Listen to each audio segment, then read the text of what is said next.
Hey, what's going on, Who Dat Nation? It is yours truly, TJ Jones, the host of the State of the Saints podcast. And thank you so much for checking out the State of the Saints podcast, where we talk New Orleans Saints. And on this edition, we're going to be talking about playoff football. We're going to be talking about Wildcard weekend. And we're also going to be talking about some New Orleans Saints players that may be on the move, and also some coaches that may be on the move. But thank you so much for your time. Hope everyone had a great weekend. We had a weekend of exciting football. I know that the New Orleans Saints aren't in the playoffs, but for all my NFL fans out there, you got a heavy dose of some excitement. Now, some games weren't as exciting. You had the game, the Buffalo Bills versus New England Patriots, and of course, the last game of yesterday, the Pittsburgh Steelers versus the Kansas City Chiefs. And also, I guess you can throw in that Tampa Bay game against the Philadelphia Eagles. That wasn't that exciting either. But I think the game that took over the weekend, of course, was the Dallas Cowboys taking on the San Francisco 49ers. Now, I'm just going to be 100% real with you. Anybody that knows me knows I can't stand the Dallas Cowboys. The Dallas Cowboys, to me, are like in the same realm as the Atlanta Falcons. Those are two fan bases that I just cannot stand, for two completely different reasons, right? With the Dallas Cowboys, they have a devoted fan base, but they're straight up delusional. Like they are crazy. They're out of their minds at some of the things that they actually believe, and some of the things that Jerry Jones has corrupted their minds to believe. Number one, that they actually are a relevant football team, and they're not. Okay, the Dallas Cowboys are not a relevant football team. The only reason why they're relevant is because their owner is so much in the limelight, and he's such a face that the NFL is constantly putting them on primetime television. They just do that just for ratings. They don't do it for ratings because they win so much. They do it for ratings because of all the calamity and nonsensical things that go on around that organization. But yet the fans are under the impression that the NFL actually puts them on television because they're more relevant than any other team in the NFL. And that's just absolutely ridiculous. And this is the same thing that we have seen constantly over and over again from the Dallas Cowboys. The fan base gets on social media, gets hyped up by Jerry Jones. They get a top draft pick, and all of a sudden everything's going to change. All of a sudden they're going to win the Super Bowl every year. And then around this time in the playoffs, when they finally have to go up against some stiff competition, they choke. And if you've been watching the Dallas Cowboys throughout the season, you notice in big games, they choke. If they're going up against teams that are lacking, or teams that's struggling, or teams that's not very good, they look like world beaters. But when it's time for them to go out there and it's what they call nut cutting time, they can't perform. And it's just what it is. And it did not surprise me at all that the San Francisco 49ers won the football game. It didn't surprise me at all. Like, I'm dead serious, because I knew from the first drive by the San Francisco 49ers that it was going to be a tough day for the Dallas Cowboys. Number one, because the 49ers are a physical football team. This is one of those teams, if you let them in the playoffs, they can make it to the end because of their physicality. If you watch these wide receivers, these dudes don't go down on the first tackle. They're fighting for extra yards. They stiff arming folk. The running backs is running through tackles, stiff arming folks. And I have to say, man, if you're the Green Bay Packers, you can't be optimistic about playing the San Francisco 49ers this weekend because the 49ers honestly have had your number. They have dominated your offensive line. They have punked your football team. And that's exactly what they did to the Dallas Cowboys on yesterday. Now, the score is going to indicate that the Dallas Cowboys fought to the end. They fought like they just wanted this game, and they just was doing it for the fans. But this is the same thing that has happened year in, year out from the Dallas Cowboys when they go up against elite competition. They stink it up for 3 quarters. Then all of a sudden, Dak Prescott comes in with some late game heroics, throwing the ball down the field, extending plays, and then making his stats look better than what they actually did in the first 3 quarters. The Dallas Cowboys losing this football game was absolutely no surprise to me. Cry me a freaking river about Dak Prescott on a quarterback draw, sliding, and the referee getting in the way. Give me a freaking break.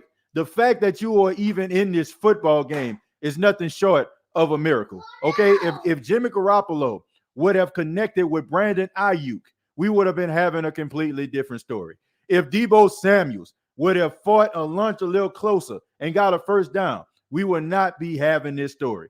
The Dallas Cowboys only have themselves to blame. Can I interest you in 14 penalties for 89 yards? Can I interest you with illegal hands to the face in crucial situations?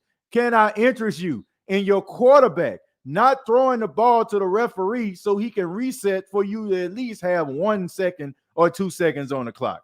Miss me with this nonsense. And now you want to throw things at the referees, but it was oh so funny back in 2018 when the New Orleans Saints got screwed in the NFC Championship game. Oh, y'all wasn't going to no Super Bowl anyway. Ha, ha, ha. Well, it ain't no fun when a rabbit got the gun now, is it? The Dallas Cowboys are who we thought they were. They are a bunch of underachieving losers, okay? They are who they are. And as soon as their fan base actually gets that through their minds that you're only on television because of the calamities that take place in your football games, thus the game that we just watched, the better, okay? And as far as I've seen people going online on social media talking about, oh, the Dallas Cowboys, oh, they need to try to reach out to Sean Payton because the Saints aren't going to be relevant anymore. That is completely the reason why I don't like Dallas Cowboy fans, because they are straight up 100% delusional. The New Orleans Saints have had a number of injuries to key positions throughout the entire season. 4 starting quarterbacks, and was a 49ers loss away from making the playoffs. Are you kidding me? Dude, does that look like a team that quits? Does that look like a team that can't win? Does it look like a team that cannot make the playoffs and make a better run than the Dallas Cowboys? Does that sound like one? I mean, it doesn't sound like a snake-bitten franchise like the Cowboys, but look, don't look over here for the New Orleans Saints. Look where you're at, all right? You're the ones that went out here and got Mike McCartney, a guy who was basically just living off Brett Favre and Aaron Rodgers throughout his career. The guy basically was with Phil Jackson when Michael Jordan was there. Not to say Phil Jackson wasn't a good coach, but there was some nights where you'll see Phil Jackson drifting off to sleep because Michael Jordan took over the command of coaching the team for the evening. That is what this team, the Green Bay Packers, has been for Mike McCartney throughout his coaching career. And now he goes to the Cowboys as if he achieved something, like he's done something. And I don't feel bad for saying this because the guy was the offensive coordinator of the New Orleans Saints back in the day, and the Saints couldn't move. Man, they couldn't move a rock, okay? They couldn't move a rock if they picked it up off the ground. I mean, they couldn't move you if they had the Martin Luther King I Have a Dream speech in their hand when this dude was the offensive coordinator. Miss me with this nonsense, all right? Dallas Cowboys only have themselves to blame. And another thing, what the hell is your owner doing? Okay, every game he has to go talk to the media like he's the one out there that coached the team, like he's the one that was calling the X's and the O's. That is what's wrong with this organization. A bunch of freaking prima donnas. Prima donnas. That's all they are. prima donnas. They want to be in the limelight, the spotlight. That's all that matters to them. In a way, I don't even think Jerry Jones really cares about winning. As long as a recorder and a microphone is stuck in front of his face at the end of a game, that's all he actually cares about. I've been a Saints fan all my life, okay? There was only a few times I ever actually heard the late, great Tom Benson talk. And I honestly have never heard Gail Benson, the current owner of the Saints, talk. Maybe a little bit, okay? Maybe I think when she was raising some money for something. But if I had like a bunch of voice recordings and somebody tell me, pick out Gail Benson, I couldn't do it. But this guy, Jerry Jones, is always in the spotlight. He is always trying to hog the spotlight, and it's just absolutely nauseating. And that's one of the main reasons why the team is in a position that they are right now. I mean, it's a reflection of their organization. But a bunch of guys that have been living off 5 rings. The Dallas Cowboys have not been to the Super Bowl since 1995. Okay? The last time that the Dallas Cowboys, let me put this into perspective, and then we're going to move on to the other games. The last time the Dallas Cowboys was in the Super Bowl, all right? You know that meme where Will Smith is standing in his living room on the final episode of The Fresh Prince of Bel-Air, and there's no furniture in there? That was a new episode. Put that into perspective, folks. The Dallas Cowboys are a bunch of underachievers, okay? And it is what it is. But the 49ers, congratulations to them. I know a lot of people don't want to hear this. I'm not mad at the 49ers, okay? People mad at the 49ers being in the playoffs because if they would have lost, the Saints would have been in there. No, the 49ers did what they were supposed to do. They were supposed to go in and win the game versus the Rams, and they fought, scratched, and clawed their way to the playoffs, so I'm not mad at them at all. All right, Deebo Samuels is a beast. Jimmy Garoppolo, if he limits the mistakes, they can really do something. And my goodness, man, these guys with all of these misdirectional plays, running the football, I mean, they are confusing the heck out of some of these defenses, man. So they are a very dangerous team. And if I am the Green Bay Packers, I'm staying up and burning the midnight oil because this is one of those teams that can go into Lambeau Field and beat you, okay? When we're talking about cold conditions, the best friend of cold conditions for a football team in the playoffs is a running game. And they have that. And they have a bunch of thumpers out there. And those guys are rough, and they're tough, and they're physical. So I'm very nervous for the Green Bay Packers going into the divisional round because this could easily be an upset from the San Francisco 49ers. But let's go ahead and move on to some of the other playoff games. Got to talk about the Cincinnati Bengals. First playoff win in 31 years. Joe Burrow is an absolute beast. After the game, he talked to the reporter, and she had more excitement about winning the first playoff game than he did. He had this act like I've been here approach. Look, anybody that's followed Joe Burrow, and I'm pretty sure a lot of you that tune into the State of the Saints podcast have, because most of you are LSU fans, you know that this dude is unflappable. I mean, the fact that this guy is so cool under pressure, and he has never, ever like just in awe of the moment. This dude always goes out there and he always performs, and he always goes out there and he balls out, man. The dude is an incredible football player, man. That is the best thing to ever happen to the Cincinnati Bengals. Him coming to their organization. I mean, I'm looking at his stats right now. He was 24-34, 244 yards, 2 touchdowns, no interceptions. I mean, this dude was out here balling. And then you add Jamar Chase with 9 catches, 116 yards.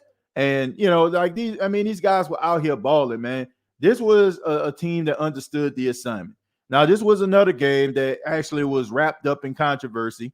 You had the referees blow a play dead when Joe Burrow was rolling to his right, and all of a sudden he threw the ball to Taj Boyd for a touchdown. And some people were saying, that play should have been whistled dead, and it cost the Raiders the playoffs. Look, man, I'm so sick and I'm tired of people calling out 1 and 2 plays for a deciding factor of a football game. Look, the Bengals were beating up on the Raiders throughout that entire game. There was no point in that game where I seen the Raiders that I was like, man, they might be able to win this thing. They came out, they were sluggish. They came out, you know what I'm saying? They weren't on the best page. I mean, the Cincinnati Bengals just went down the field on them, straight up dominated, just went out there and just whooped these boys up. And you know, it was just one of those situations.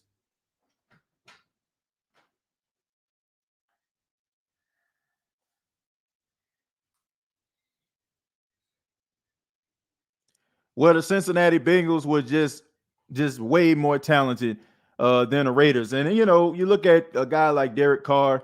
I mean, Derek Carr, this is his first playoff game ever. You know, like that's weird. You know, because the last time the Raiders went to the playoffs, he was hurt. But I mean, the Cincinnati Bengals to me are a better football team on this day. And you know, they have a formidable defense. It's not a defense that I just feel like is going to be is a top 10, top 5 defense. But these guys got some guys that can get it done. I mean, you got Trey Hendrickson, who forced a fumble out there. Hope he's okay. I know he left the game. I think he had a concussion. I mean, you have some guys, you know, on each level that can go out there and make some plays. So the Cincinnati Bengals, to me, they can win. You know what I'm saying? They can go out there and they can win these games. So it wouldn't be a surprise to me if they actually go in the second round, the divisional round of the playoffs, and go out there and make some noise. Wouldn't surprise me at all if they beat the Titans. The Titans aren't, you know, a team that I just look at them like they just world beaters. I don't look at the Tennessee Titans like they just a squad that everybody has to fear. You know, I mean, I've seen some games that, you know, you had guys like Ryan Tannehill, you know, he went out there and stunk it up. You know, you had guys dropping passes, you had defense out of position, you know, so it's not like the Bengals can't win that football game. Wouldn't surprise me at all if they did.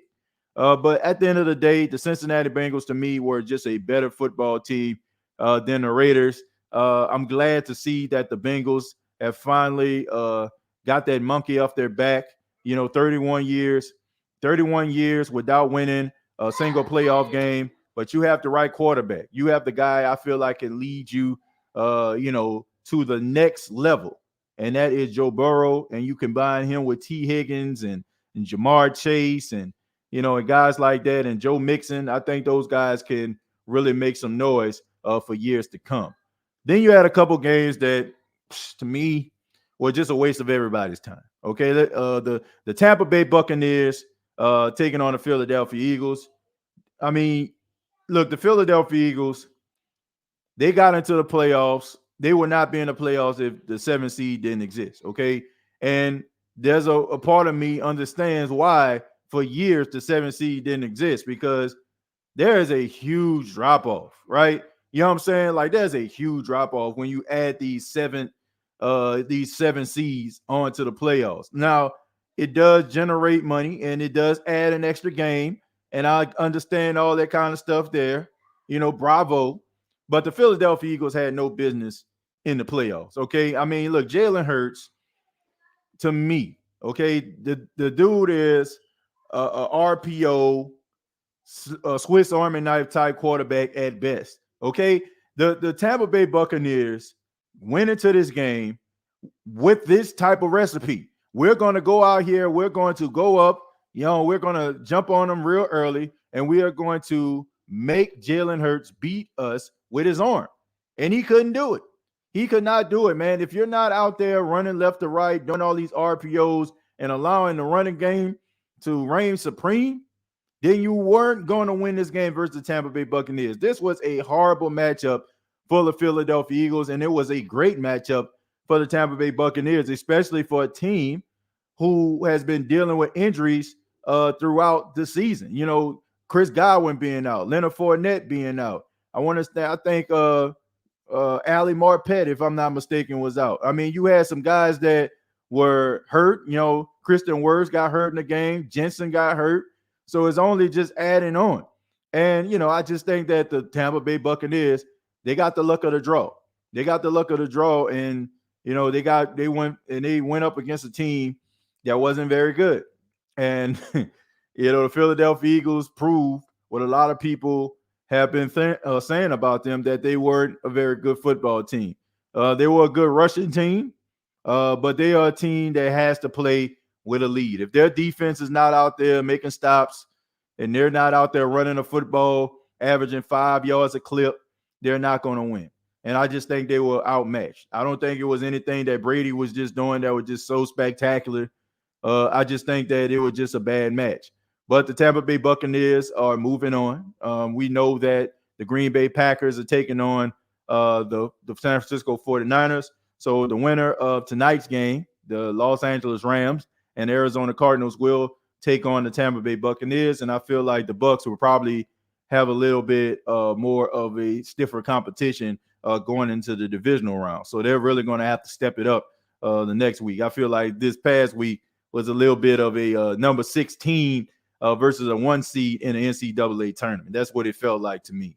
You look at the Pittsburgh Steelers. The Pittsburgh Steelers, God bless them. Okay, God bless them. But another one of those teams that just got lucky. If you look at the Indianapolis Colts, if they didn't wet the bed versus the Jacksonville Jaguars, we wouldn't even be having this conversation. And if the Raiders decided to go ahead and just run the clock out, then we really wouldn't be having this conversation. The Pittsburgh Steelers have been up and down all season long. Big Ben Roethlisberger is a mere shell of himself.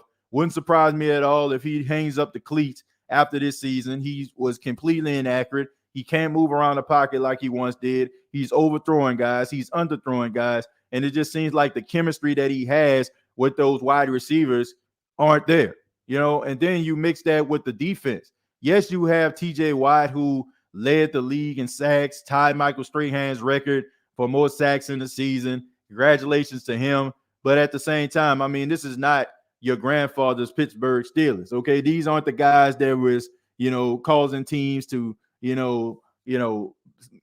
causing teams to lose sleep at night and being one of those defenses that only allowed 10 to 13 points a game. All right, this was a team that just, they had a lot of leaks in the boat. All right, Mike Tomlin, I feel like he is a good coach. I feel like he can rise above this, but it's time for you to move on and find yourself another quarterback. And it's definitely time for you to add some more pieces to this defense because, man, when you think about defense, you think about the Pittsburgh Steelers. You think about all these different players of the past, all these different guys, Mean Joe Green. I mean, guys like that, you know what I'm saying? Like, Mel Blanc, you think of all those different guys, who made defense what it is, who made people respect defenses.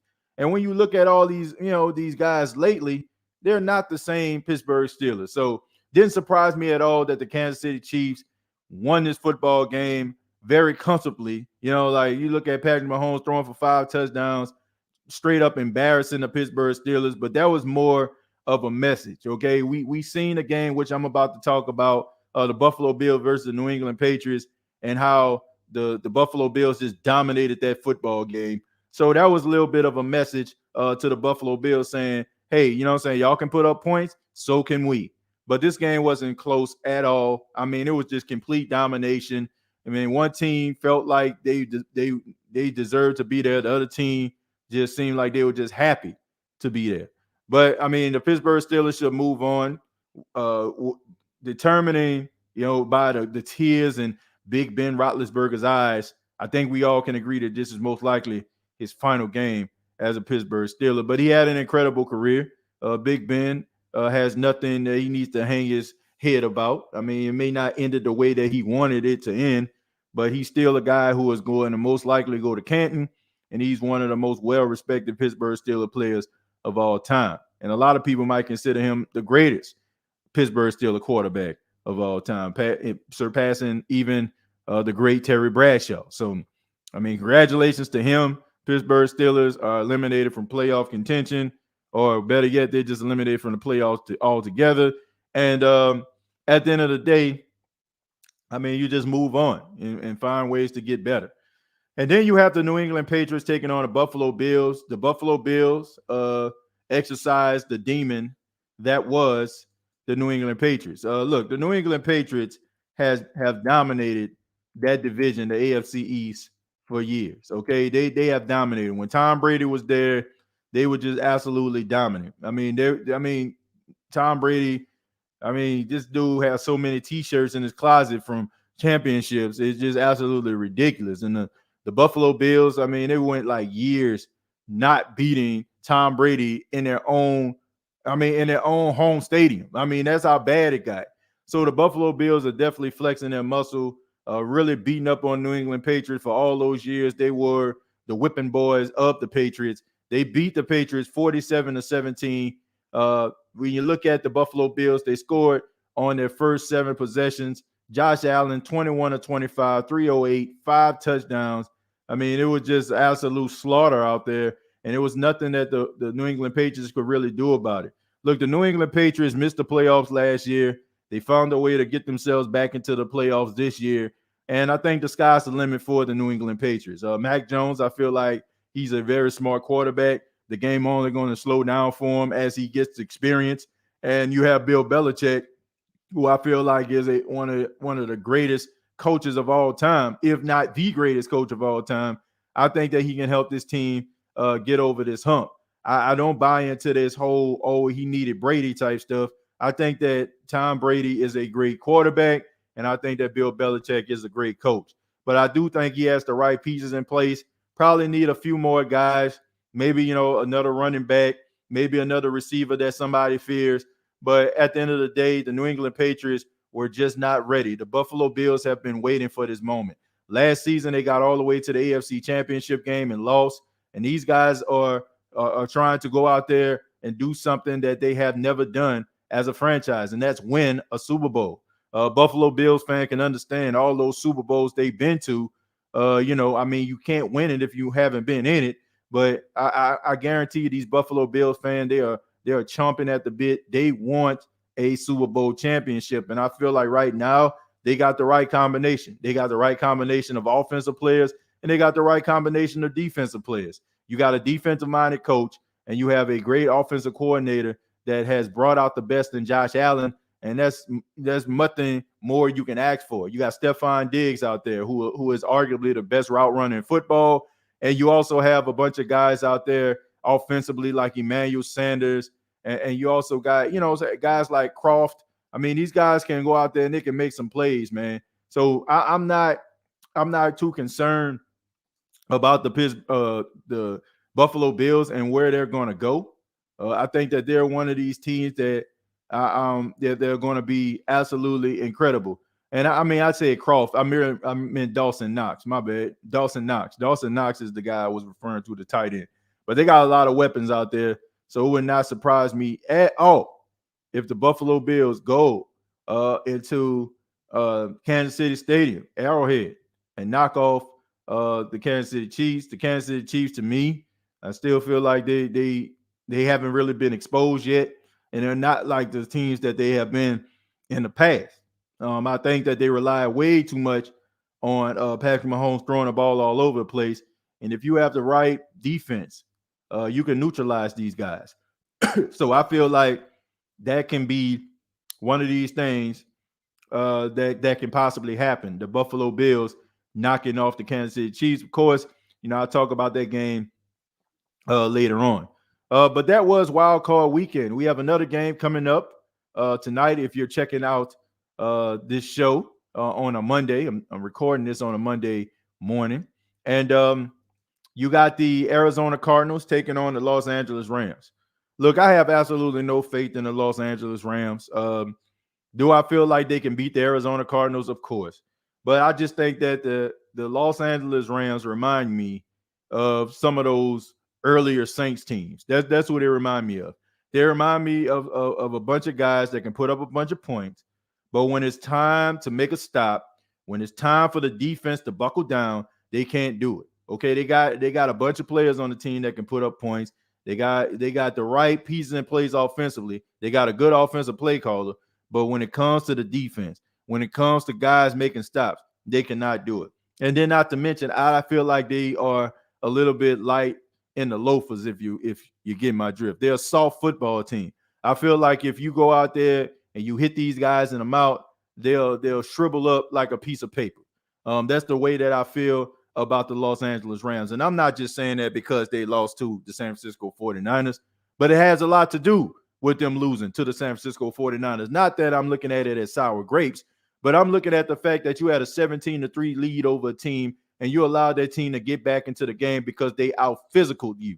Okay, they out physical you in a game. Okay, they were just more dominant than you were, and you guys just folded. Okay, and that's something that bothers me about the Los Angeles Rams. They got all this talent, and I don't know where the heck they get all this money from to get all this talent, but they have it, and they still can't go out there and win some of these games that they need to win. Look, I'm not one of those people that look at Matthew Stafford as a failure.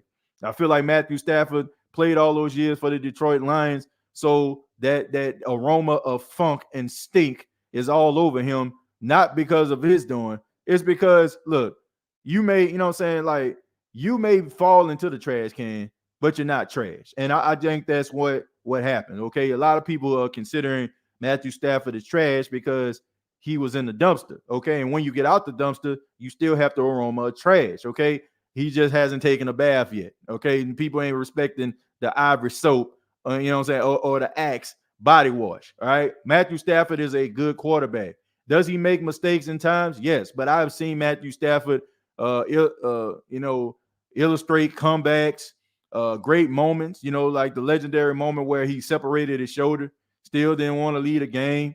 A couple of games where he, you know, saying threw passes down the field in heroic fashion. So it's not like this guy can't go out there and deal in the fourth quarter, win, you know, games that matter. I just feel like he just hasn't had an opportunity to really prove that he can because he played for the Lions. But when I look at the Arizona Cardinals, they were one of those teams. They were the last team to lose a game this season. And then all of a sudden they started to fall off. And they started losing to teams like the Detroit Lions. And, and then people are starting to wonder, like, what's going on with this team? You know, you had DeAndre Hopkins missing games. You got guys, out there that can still make some plays.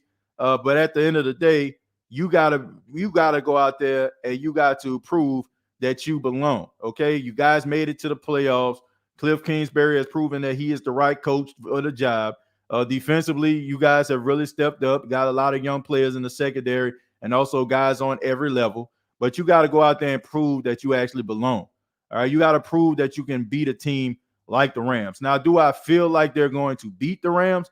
No, I don't. I don't feel like they're going to beat the Rams, but it wouldn't surprise me if they did. Okay, I know that's a little bit of a cop-out, but I go into this expecting for the Rams to win because I just feel like the Arizona Cardinals are one of those teams that just happy to be there. Okay, you got a new coach. He's young. Kyler Murray, first playoff appearance. You guys have made it. You overachieved. You exceeded expectations. And now that you're here. So now that you're here, do you understand the magnitude?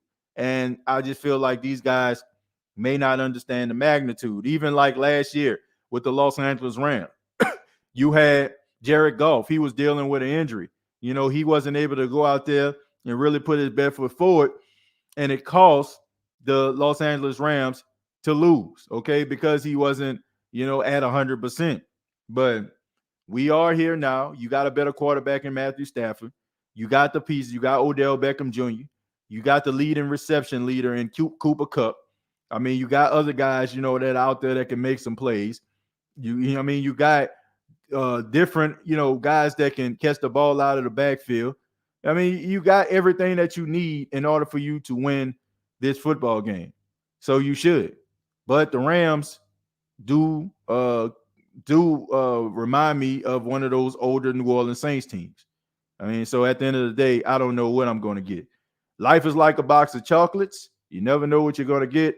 Life is like the Los Angeles Rams. You never know what you're going to get. You don't know if you're going to get a dominating performance or if they're going to get upset and get bounced out in the first round of playoffs. Should be an interesting game, though. Always is when, you got division rivals. I mean, everything's out the window. Everybody understands each other's tendencies. People know where the bodies are buried. They know where the shortcuts are. So it should be an interesting matchup for the first Monday night wildcard game, which is a dumb idea, by the way, because you're really just allowing the team that advances a short week and a disadvantage because their team that they're playing against had an extra day to recover while these guys are still trying to figure it out. And I'm pretty sure they'll say, oh, man, we're going to put the game on Sunday, which I understand. But at the end of the day, it's just not a smart decision Just one of those ratings graphs they're trying to do, but it's just not very smart. Finally, talk about the New Orleans Saints and some of the moves that I feel like are going to take place. It's no surprise to anybody. Some of the free agents that the New Orleans Saints have possibly leaving the football team. You got Marcus Williams, top of the list, along with Teron Armstead. You got Quan Alexander, another guy that's an unrestricted free agent. You got Traequine Schmidt, guys like this.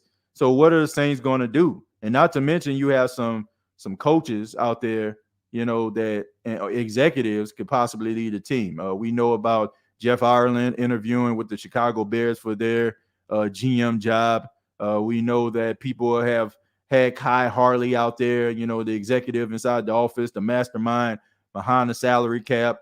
Dennis Allen's name is coming up. People are saying that he done such an outstanding job with the Saints defense that he should get another head coaching job. And, they got several other guys that are on the coaching staff that may be thinking about moving on. But this is the way I look at it. The New Orleans Saints have some decisions they need to make. I'm not concerned about them being over the salary cap. Don't know why any Saints fan would care at this point. I mean, they have shown that they can get the job done inside the executive room to get the numbers where they need to be. Number one, I just feel like the Saints need to make it a top priority to re-sign Marcus Williams. Marcus Williams is one of the top safeties in football. He has really proven that he belongs with this team. He's a ball hawk. He's a good decision maker. He covers the field really well. He covers a lot of ground, and he's become a much better tackler. Okay, so the Saints had him on a franchise tag. He made $10 million this past season, but I don't think he wants this to be a reoccurring thing.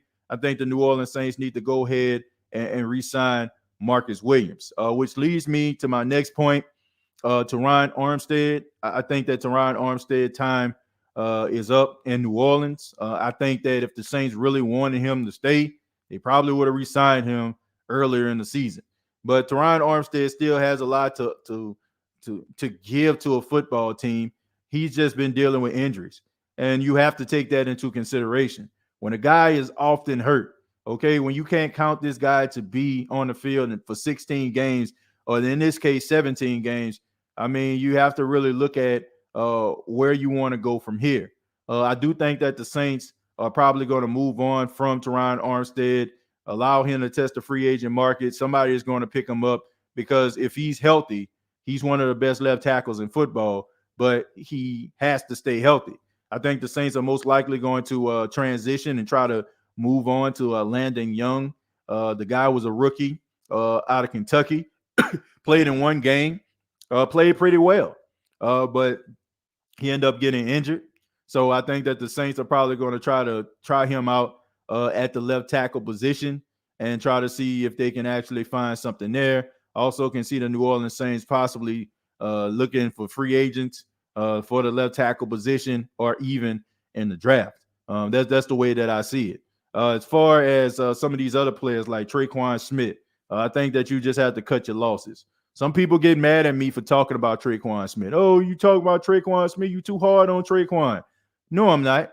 In comparison to what this dude was supposed to be, being a third-round pick, coming out of Central Florida, being one of those guys that, should emerge. I ain't saying got to be a leading receiver, but he definitely needs to be one of those guys you can count on when your number one goes down to make plays. And the plays were just too few and far in between.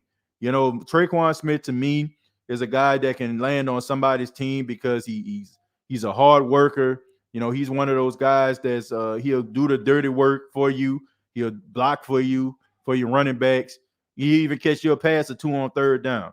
But I just think that the Saints can do a lot better than Traequine Schmidt at the wide receiver position. This is a team that has struggled at the wide receiver position all season long. And let's just be real, man. These wide receivers were trash, all right? In comparison to what we've seen from other teams, this wide receiver group is trash. And I don't understand why people are having a hard time calling these guys trash. I don't see how anybody has a hard time even considering trying to move some of these guys around to make your wide receiver group more formidable. I don't understand it. I don't get it. I don't know what you guys have to hold on to. Some of you just get in your emotions, get in your feelings, and you allow those feelings to cloud your judgment to what is real and what is really going on with the New Orleans Saints. These guys need better receivers. They need better tight ends. They need better playmakers. That is the only way the Saints are going to get over this lackluster offensive performance we've been seeing all season long. I don't care what they have to do. You try to do everything in your power to make sure that you can compete at the highest level, offensively and defensively. It's a doggone shame that we have waited for years for this defense to finally step up, to finally handle their business, to finally do what we want them to do, only for the offense to take a back seat. Okay? Do I feel sorry for the offense? No, I do not. Okay, I don't. Not in a realms of, oh, you know what I'm saying? Like, no, I'm sorry. I don't feel sorry for the defense, I should say, because this offense has carried this team for years, but I still want to see this offense step up. And these guys that they have out here, this combination, it just ain't it, man. This chemical concoction of wide receivers is not it, okay? It's bubbling over and it's burning a hole in the desk, okay? Because it's not the right recipe. It's not, okay? It is absolutely terrible, and the Saints have to do something about it. As far as the coaches with Dennis Allen, wouldn't surprise me if he gets the interview, but it wouldn't surprise me at all if he does not get a head coaching job. Look, he did an outstanding job as a defensive coordinator. He did. He really stepped it up, and he is really proven that he is a really good defensive mind. But when you think about it, when it's all said and done, teams look at your track record. They look at your wins and losses, okay? And I know what some people will say. Oh, look at Belichick for the Browns. Oh, look at Pete Carroll for the Jets. Okay, but all of those guys, you know what I'm saying, have something different from Dennis Allen. All right, I just think so. I think that these guys probably, you know what I'm saying, they went to snake-bitten, terrible organizations. You look at the Cleveland Browns. They barely ever make the playoffs. The Jets, I mean, come on, man, one of the worst franchises in all of sports. So it depends on where you go, where ownership, what type of leeway they give you, the GM, how well you work with them. So you got to have a good organization. As far as Dennis Allen, I do think that he'll get a head coaching job, but I just don't think that it's going to be this year. I think guys, they want to look at offensive minds because they know that's what put the behinds in seats. Defense is good, is exciting and stuff like that when you get sacks. But if your offense isn't moving the ball, it's putting everybody to sleep. So that's the reason why you see all these owners going out here getting these young, vibrant offensive minds, you know what I'm saying, that can go out there, that can get a quarterback, that can sling that thing down the field to generate excitement for their fan base. So it would not surprise me at all, okay, if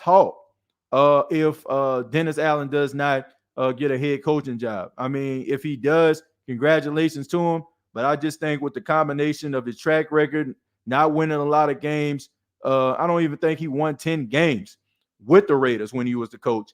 And you combine that with the lust and the love for offensive innovation when it comes to head coaches, I think he might be sitting this one out. But I do feel like a guy like Kai Harley needs to get an opportunity. I'm not excited about saying this because I feel like he is the same secret weapon. He is the guy that's in there manipulating the books in order for it to work in the Saints' favor, for them to bring guys in, for them to keep guys. But at the end of the day, I think it's time for him to go out there and he needs to spread his wings. I think that he can contribute in a big way. I think that he can move up the ranks and be one of those GMs that can bring in top quality talent and keep his team afloat. So I do think that Kyle Harley deserves an opportunity, man. There are so many other, coaches on this coaching staff that deserve opportunities. Guys like Ryan Nielsen, I feel like he deserves opportunity. Guys like Chris Richard, I feel like he deserves an opportunity. The Saints are a very talented. They have a very talented coaching staff. So we'd love to see some of these guys get opportunities down the line. But as far as what the New Orleans Saints need to do, I'm just looking forward to seeing what they're going to do in the draft and them making the right decisions, okay? Not just going out here trying to find diamonds in the rough, but actually going towards a sure thing more so than a project. But thank you all so much for checking out the State of the Saints podcast. Really do appreciate it. Be sure you subscribe to the YouTube channel, youtube.com. Search The State of the Saints podcast. Facebook.com. Search The State of the Saints podcast. Previous episodes available on iTunes, Spotify, iHeartRadio, Anchor FM, and also a part of the Pigskin Podcast Network. Till next time, all I got to say is